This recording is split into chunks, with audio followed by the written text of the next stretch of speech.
chào mọi người. Hôm nay mình mới nhận cái máy phim, chuyển cái máy phim thành digital. Thì cái này khách hàng gọi về nói là nó không có work. Mới vừa bán cách đây khoảng 1 tuần và bây giờ là nhận lại cái hộp này đều là không có work. Thì trước khi mà mình bán thì mình đã test nó là nó work rất là good nha. Thì bây giờ mình sẽ cùng với các bạn tháo ra để xem. Thì trong cái tờ này thì nó nói là làm ơn test cái này mở thì nó mở cái nút thì nó on nhưng mà nó không có work, những cái nút khác không có work. Thì test trước khi mà bán, mà thực ra thì mình đã test before, mình đã test trước đó rất là trước khi bán. Before listings we are testing very carefully, but we didn't know why this guy told us. This is the manual user. This called Wolverine that means F2D Mighty film to digital converter. Video. Mình kiểm tra lại cái này là cái này là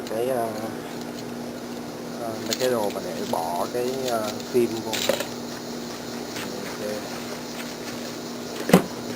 Đây là cái clean, đây là cục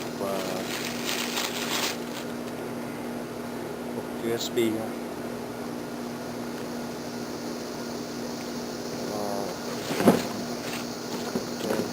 Đây là cái máy, mọi người có thể xem ha. Ok, mình mở lên mình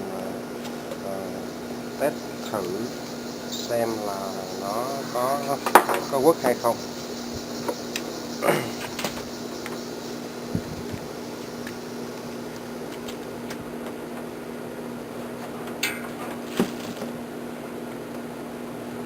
Ok, nó có 2 cổng ha, một cái là TV out, một cái là USB. Mình cắm cái cổng USB. Mở cái nút power. Cái này mở nút power thì nó sẽ lên, nó sẽ hỏi là không có cái card ở trong ha. Thì đây là cái loại phim, cái loại phim type. Và anh chàng mà mua thì anh nói là không có di chuyển được các cái nút khác. Thì đây mình sẽ di chuyển ha.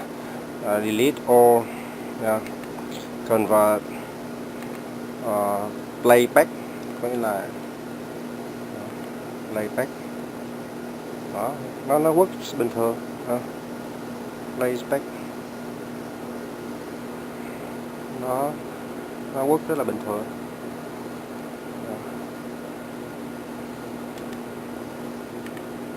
Đó, thì mình bó off thì bây giờ mình on lên rồi. Mình di chuyển nó vẫn là work bình thường. Frame type, delete all, convert, playback, USB upload, language. Okay, so this is work very well. So for this one we can slide up this to this. Okay, you can see. So it's work very well. We don't know exactly why this guy called like this. Okay, so